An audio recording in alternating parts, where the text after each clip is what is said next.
प्यारे विद्यार्थियों, एक बार फिर से आप सभी का स्वागत है।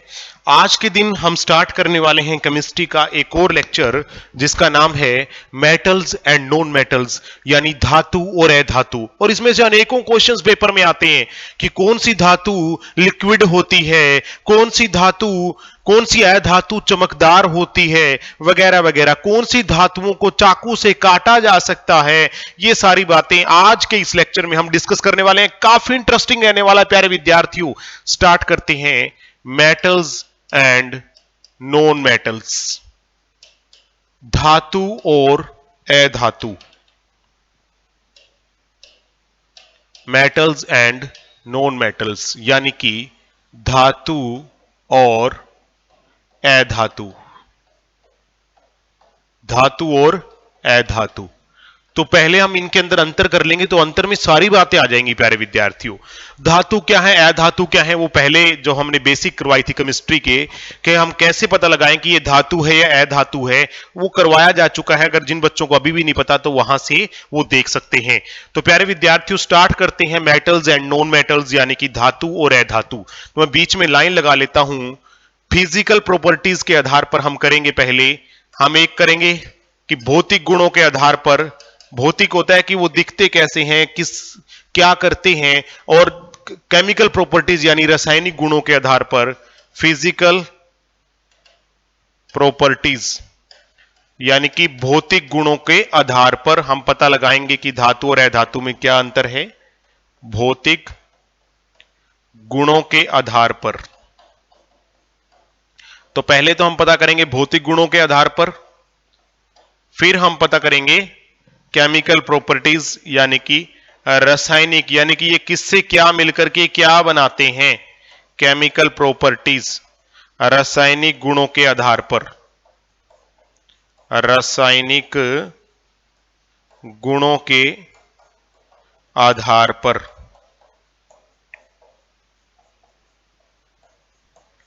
रासायनिक गुणों के आधार पर। तो ये दो चीजें आज के इस लेक्चर में हम करने वाले हैं प्यारे विद्यार्थियों। लीजिए स्टार्ट कर देते हैं पहले फिजिकल प्रॉपर्टीज के आधार पर। तो हम एक लिख लेते हैं, यहां पे लिख देता हूं मैं भौतिक गुणों के आधार पर। ठीक है, पहले लिख देता हूं ताकि आपको पता लग जाए कि हम क्या करने वाले हैं। भौतिक गुणों के आधार पर, फिजिकल प्रॉपर्टीज के अकॉर्डिंग,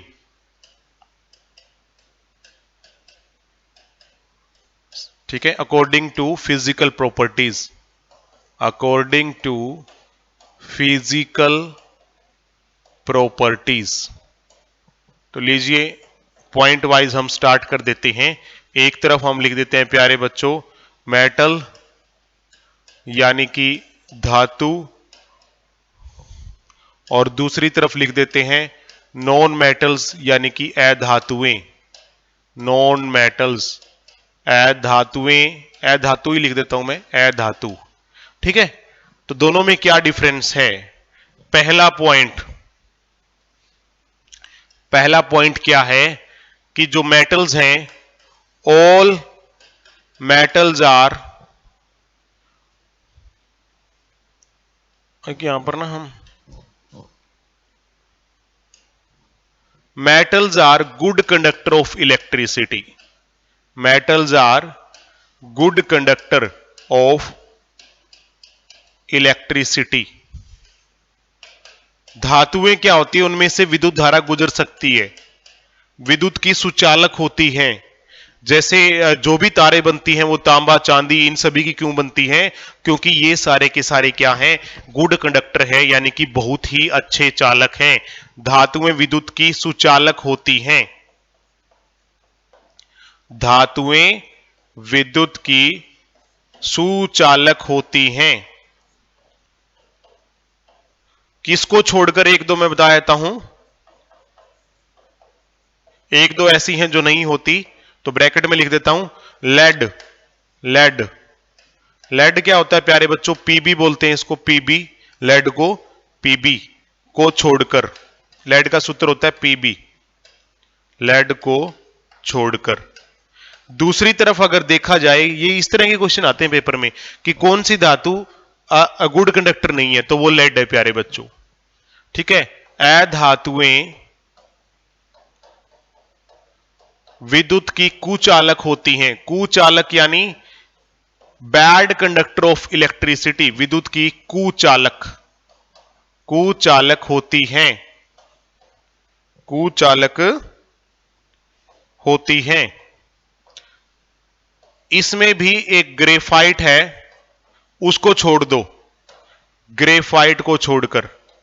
ग्रेफाइट जो है, ग्रेफाइट जो पेंसिल के सिक्के में होता है, यहां पे लिख देता हूं मैं, पेंसिल के सिक्के में, ताकि आपको पता भी लग जाए, पेंसिल के सिक्के में। तो पेंसिल के सिक्के में से बिजली गुजर सकती है, इसलिए कभी भी पेंसिल का सिक्का जो है ना, स्विच वगैरह में नहीं डालना चाहिए, करंट लग सकता है। पेंसिल के सिक्के में होता है ग्रेफाइट को छोड़कर।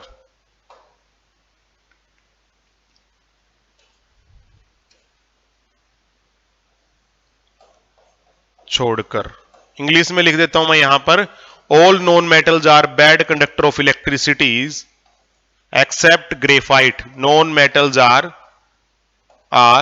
Bad conductor of electricity except graphite. ये विद्युत धारा के बैड कंडक्टर होते हैं, किसको छोड़कर? ग्रेफाइट को छोड़कर। अब एक क्वेश्चन ये भी आता है, जैसे मैंने लिखा दूसरी तरफ कि जो मेटल्स यानी धातुएं होती हैं वो विद्युत की सुचालक होती हैं, तो क्या आप में से कोई मुझे बता पाएगा, क्योंकि अनेकों बार ये क्वेश्चन आया है कि कौन सी धातु विद्युत की सबसे अच्छी चालक होती है, यानी जिसमें से करंट सबसे ज्यादा जा सकता है, जिसके अंदर करंट का लॉस न के बराबर होता है, या जिसका प्रतिरोध बहुत कम होता है। तो प्यारे विद्यार्थियों, उसका नाम है, नोट कर लेना, नोट, सिल्वर। सिल्वर यानी चांदी। चांदी को किससे लिखते हैं? एजी। किससे लिखते हैं? एजी। क्या होती है ये? विद्युत की सबसे अच्छी चालक होती है। विद्युत की सबसे अच्छी चालक, बेस्ट कंडक्टर है। क्यों ये भी आ जाता है कि क्यों होती है ये सबसे अच्छी चालक? क्योंकि इसका प्रतिरोध बहुत कम होता है। क्योंकि इसका प्रतिरोध क्या होता है? जो विद्युत धारा को आगे बढ़ने से रोकता है, जिसे हम बोलते हैं रेजिस्टेंस। क्योंकि इसका प्रतिरोध यानी रेजिस्टेंस, ये क्या होता है? कम होता है। इसी कारण ये अच्छी चालक है। तो इसके पीछे का रीजन है वो ये है प्यारे विद्यार्थियों। नेक्स्ट पे चलते हैं, नंबर 2 पे। जो मेटल्स होते हैं, धातुएं, metals are good conductor of heat. Metals are good conductor of heat. Good conductor of heat यानी कि ये ऊष्मा की अच्छी चालक होती हैं। धातुएं ऊष्मा की अच्छी चालक होती हैं। तो कोई भी चीज है, जब आप खाना बनाते हो तो आप क्या लेते हो प्यारे विद्यार्थियों? किसका कंटेनर लेते हो? पतीला किसका लेते हो? धातुओं का लेते हो। तो ये क्यों लेते हो? क्योंकि ये ऊष्मा की अच्छी चालक होती हैं। अच्छी चालक होती हैं। दूसरी तरफ जो नॉन मेटल्स हैं, अधातुएं हैं, non metals are bad conductor of heat. Are bad conductor of heat. तो ये क्या होती हैं? ये ऊष्मा की कुचालक होती हैं। ये ऊष्मा की कुचालक होती हैं। कुचालक होती हैं। ठीक है। अब चलते हैं नेक्स्ट पॉइंट पर। मेटल्स, ये बार बार लिखने की जरूरत ही नहीं है। Number 3, metals are malleable. Malleable का मतलब क्या होता है प्यारे बच्चों? मैलेबल का मतलब होता है आघात वर्धनीय। धातुएं आघात वर्धनीय होती हैं। आधात वर्धनीय का मतलब क्या होता है कि इनको गर्म करोगे, पीटोगे तो ये फैल जाएंगी। गर्म करने पर हथौड़ा मारेंगे तो फैल जाएंगी, यानी कि इनको पीट पीट कर चादरें बनाई जा सकती हैं। इनको पीट पीट कर चादरें बनाई जा सकती हैं। जैसे जो भी चादर बनती है, शेड लगते हैं जिसके, या जो कोई भी चीज जो आप कह सकते हैं कि प्लेन चीज बनती है, वो धातुओं को पीट पीट के ही बनती है। इनको पीटकर चादरें बनाई जा सकती हैं, क्योंकि गर्म करके अगर पीटेंगे तो ये टूटेंगे नहीं, ये फैलेंगे। तो इसी कारण से इनकी चादरें बन सकती हैं। दूसरी तरफ उनसे नहीं बन सकती, किनसे? अधातुओं से। Non metals are non malleable, ये आघात वर्धनीय नहीं होती। अधातुएं आघात वर्धनीय नहीं होती। अधातुएं आघात वर्धनीय नहीं होती, यानी कि अगर इनको पीटेंगे तो ये टूट जाएंगी। तो इसी कारण से इनकी चादरें नहीं बन सकती। क्लियर हो गया? Next number 4, metals are ductile. Metals are ductile, धातुएं तन्य होती हैं। धातुएं क्या होती हैं? तन्य। धातुएं तन्य होती हैं। तन्य का मतलब क्या होता है प्यारे विद्यार्थियों? कि इनसे लंबे तार खींचे जा सकते हैं। इनसे लंबे तार खींचे जा सकते हैं। लंबे तार खींचे जा सकते हैं। खींचे जा सकते हैं। और पेपर में कई बार आया है ये कि सबसे अधिक तन्य धातु कौन सी है, सबसे लंबा तार किसका बन सकता है? सबसे अधिक तन्य धातु, सबसे अधिक तन्य, तन्य यानी डक्टाइल, सबसे अधिक तन्य यानी कि डक्टाइल धातु सोना है। सोना है, क्योंकि सोने के 1 ग्राम सोने से 2 किलोमीटर लंबा तार बन सकता है। 1 ग्राम सोने से 2 किलोमीटर लंबा तार बन सकता है, क्योंकि 1 ग्राम सोने से 2 किलोमीटर लंबा तार बन सकता है। 2 किलोमीटर लंबा तार बन सकता है।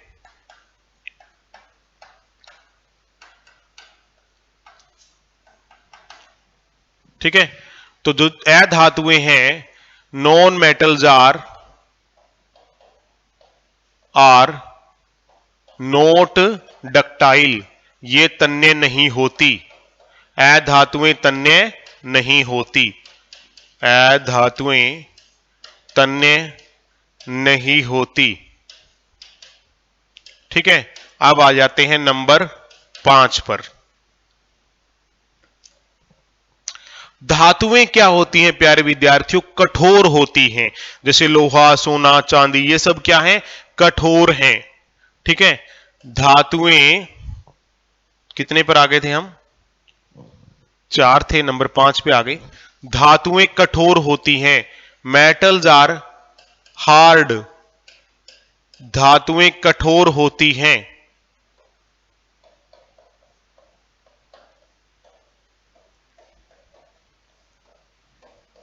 किसको छोड़कर?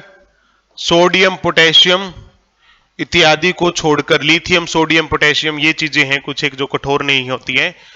सोडियम पोटेशियम को छोड़कर, सोडियम तथा पोटेशियम को छोड़कर, क्योंकि इनको चाकू से भी काट सकते हैं, तो ये बहुत ही मुलायम है। सोडियम और पोटेशियम को छोड़कर, यहां ब्रैकेट में ले लेता हूं, सोडियम और पोटेशियम को छोड़कर, क्योंकि इनको चाकू से भी काटा जा सकता है। क्योंकि ये बहुत बार आया कि कौन सी धातुएं हैं निम्नलिखित में से जिनको चाकू से काट सकते हैं। पहले ऑप्शन में सोडियम दे दिया, फिर पोटेशियम दे दिया, फिर दोनों दे दिया, फिर दोनों में से कोई नहीं, तो सोडियम और पोटेशियम है, क्योंकि इनको चाकू से भी काटा जा सकता है। इनको चाकू से भी काटा जा सकता है।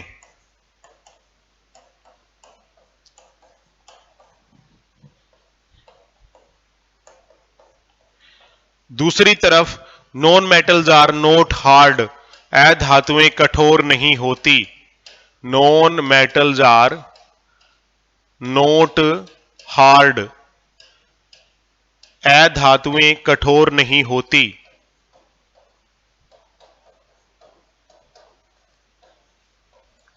अधातुएं कठोर नहीं होती। अब आ जाते हैं नंबर 6 के ऊपर।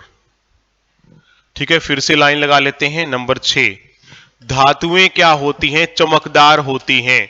मेटल्स आर लस्चरस, लस्चरस, धातुएं चमकदार होती हैं। धातुएं चमकदार होती हैं। धातुएं चमकदार होती हैं। Non metals are not lustrous, धातुएं चमकदार नहीं होती, लेकिन यहां से एक क्वेश्चन बन जाता है, non metals are not lustrous, not lustrous, धातुएं चमकदार नहीं होती, लेकिन एक क्वेश्चन आ गया यहां से आयोडीन को छोड़कर। ठीक है ना, जहां कहीं भी अपवाद होगा, एक्सेप्शन होगा, वहां से एक क्वेश्चन अराइज हो जाता है जो पेपर में आता है अक्सर। तो धातुएं चमकदार नहीं होती, किसको छोड़कर? आयोडीन को छोड़कर। ठीक है, यहां पर लिख देता हूं मैं, आयोडीन को छोड़कर, आयोडीन को छोड़कर। ऊपर भी लिख देता हूं मैं, एक्सेप्ट आयोडीन, इंग्लिश में एक्सेप्ट, एक्सेप्ट आयोडीन, आयोडीन को छोड़कर। अब आ जाते हैं नंबर 7 के ऊपर। Metals are solid, metals are solid, ज्यादातर धातुएं क्या होती हैं? ठोस होती हैं। ज्यादातर धातुएं ठोस होती हैं। यहां से भी एक क्वेश्चन बन गया प्यारे बच्चों, ज्यादातर धातुएं क्या होती हैं? ठोस होती हैं। किसको छोड़कर? पारे को छोड़कर। पारे को, पारा क्या होता है? मरकरी, मरकरी, यानी इसको Hg से लिखते हैं, Hg, पारे को छोड़कर। तो तीनों बातें हैं मैंने आपको लिख दी। पारा भी आ गया पेपर में तो भी ठीक है, मरकरी आ गया या Hg आ गया, तो तीनों एक ही के नाम हैं। ठीक है, ज्यादातर ठोस होती हैं, इसको छोड़कर। दूसरी तरफ मोस्टली, ज्यादातर अधातुएं क्या होती हैं? नॉन मेटल्स आर गैसेस, ये ज्यादातर क्या हैं? गैस हैं, gases. Metals are solid except mercury, यहां भी लिख देता हूं मैं, एक्सेप्ट मरकरी। तो ज्यादातर अधातुएं गैस होती हैं एक्सेप्ट ब्रोमीन। ब्रोमीन एक ऐसी अधातु है जो लिक्विड होती है प्यारे बच्चों। ठीक है, तो यहां पर भी पारा क्या है? पारा द्रव होता है। द्रव यानी द्रव, द्रव का मतलब तरल, तरल होता है, यानी लिक्विड होता है प्यारे बच्चों। उस दूसरी तरफ एक्सेप्ट ब्रोमीन, अधिकतर अधातुएं, अधिकतर अधातुएं गैस होती हैं, गैस के रूप में होती हैं। ठीक है, पर ब्रोमीन, ब्रोमीन इसको लिखते हैं Br, द्रव होती है। ये क्या होती है? द्रव होती है, द्रव होती है। अब आ जाते हैं नेक्स्ट पॉइंट पर। धातुएं मेटल्स आर सोनरस। सोनरस क्या होता है कि इन पे हथौड़ा मारेंगे तो टन की आवाज आती है। धातुओं को चोट करने पर, धातुओं को चोट करने पर टन की आवाज आती है, टन की आवाज आती है, टन करके आवाज आती है, आवाज आती है। जो अधातुएं हैं वो चमकदार नहीं होती, सॉरी, ये टन की आवाज नहीं आती। Non metals are not sonorous. ये जो हैं इन पर आवाज करने पर, चोट मारने पर टन की आवाज नहीं आती। किसमें से नहीं आती? अधातुओं में से नहीं आती। तो ये थे हमारे फिजिकल प्रॉपर्टीज, यानी भौतिक गुण के आधार पर धातुओं और अधातुओं में अंतर। अब आगे बढ़ते हैं रासायनिक गुण के आधार पर, केमिकल प्रॉपर्टीज, यानी कि रासायनिक गुण। रासायनिक गुण, तो फिर से अंतर कर लेते हैं प्यारे बच्चों। रासायनिक गुण, बीच में लाइन लगा देते हैं, एक तरफ लिख देते हैं धातु यानी कि मेटल, और एक तरफ लिख देते हैं अधातु यानी कि नॉन मेटल। तो पहला अंतर तो मैंने आपको जब बेसिक करवा रहे थे तभी बता दिया था कि धातुएं इलेक्ट्रॉनों को छोड़ती हैं, अधातुएं इलेक्ट्रॉनों को ग्रहण करती हैं। यही लिख देता हूं, metals loose electron, metals loose electron. धातुएं इलेक्ट्रॉनों का क्या करती हैं? त्याग करती हैं, छोड़ देती हैं। ठीक है, धातुएं इलेक्ट्रॉनों का त्याग करती हैं। इसी कारण से इनमें से विद्युत धारा आसानी से ट्रेवल कर सकती है, क्योंकि इलेक्ट्रॉन ही विद्युत के रूप में ट्रेवल करते हैं। धातुएं इलेक्ट्रॉनों का क्या करती हैं? का त्याग करती हैं, त्याग करती हैं। धातुएं इलेक्ट्रॉनों का त्याग करती हैं। Non metals gain electron, non metals gain electron. अधातुएं क्या करते हैं? इलेक्ट्रॉन्स को ग्रहण करते हैं। अधातुएं इलेक्ट्रॉन का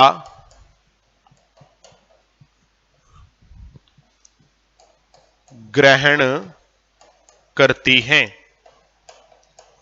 ठीक है, अब क्या है, धातुओं की प्रकृति कैसी होती है? धातुओं की प्रकृति अक्षारीय होती है, यानी बेसिक होती है। अक्षारमल हम पिछले चैप्टर में पढ़ चुके हैं। धातुओं की प्रकृति अक्षारीय होती है, अक्षारीय होती है, यानी कि metals are basic in nature या अल्केलाइन इन नेचर। ठीक है, metals are basic in nature.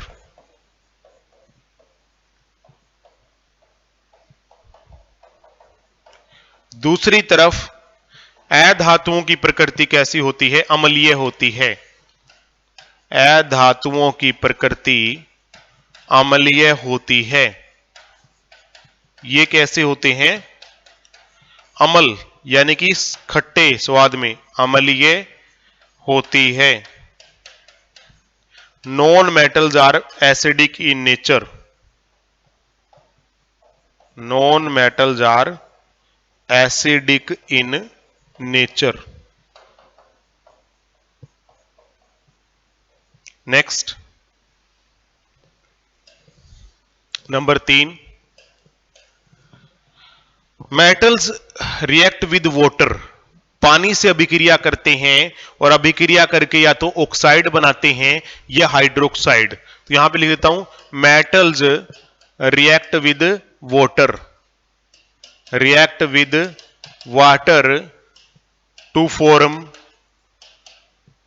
Form oxide या हाइड्रोक्साइड। तो सिंपली अगर लिख लें तो कि जो धातुएं होते हैं वो जल से अभिक्रिया करती हैं, बस इतना ही काफी है कि धातुएं जल से अभिक्रिया करती हैं, जल से अभिक्रिया करती हैं। जबकि अगर देखा जाए दूसरी तरफ कि जो अधातुएं हैं वो ऐसा नहीं करती।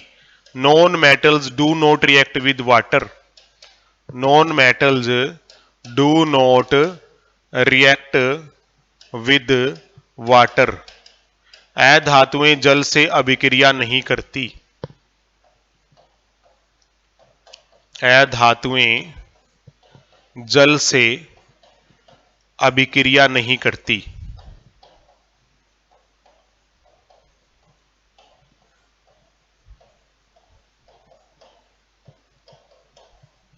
ठीक है, उसके बाद नंबर 4 पे चलते हैं। नंबर 4 क्या है कि metals react with dilute acid. Dilute क्या होता है कि जिस अम्ल के अंदर जिस एसिड में पानी मिला हुआ हो, डाइल्यूट एसिड्स।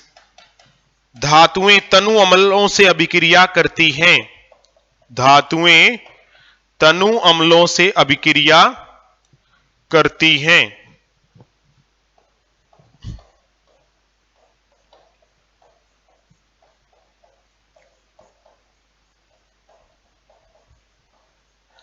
तनु अम्लों से अभिक्रिया करती हैं।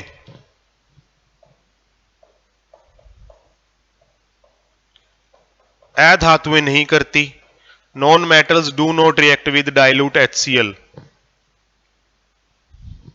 Non metals do not react with dilute HCl, non metals do not, HCl या कोई भी एसिड हो, रिएक्ट विद डाइल्यूट एसिड। ये तनु अम्लों से अभिक्रिया, तनु मतलब जिसमें एसिड्स में क्या मिला हुआ हो, वाटर मिला हुआ हो। अधातुएं तनु अम्लों से अभिक्रिया नहीं करती।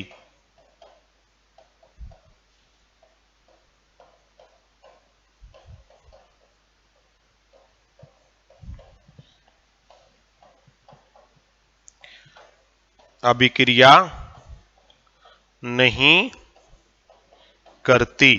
अब पांचवा डिफरेंस हम कर लेते हैं। पांचवा डिफरेंस क्या है प्यारे विद्यार्थियों,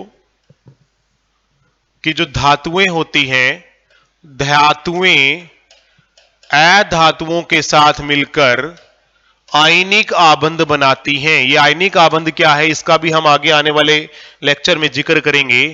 धातुएं अधातुओं के, क्योंकि कोई भी साइंस में हम छोड़ेंगे नहीं प्यारे विद्यार्थियों, कोई भी टॉपिक या कोई भी चीज जो आपको न बताई जाए, धातुएं अधातुओं के साथ मिलकर आयनिक आबंध बनाती हैं। आयनिक, आयनिक बंध या आबंध कह सकते हैं, आयनिक बंध बनाती हैं। यानी कि आपस में क्या कर लेते हैं, इलेक्ट्रॉनों का आदान प्रदान कर लेती हैं। जिक्र करेंगे बाद में। Metals react with non metal to form ionic bond, metals react with non metals to form ionic bonds.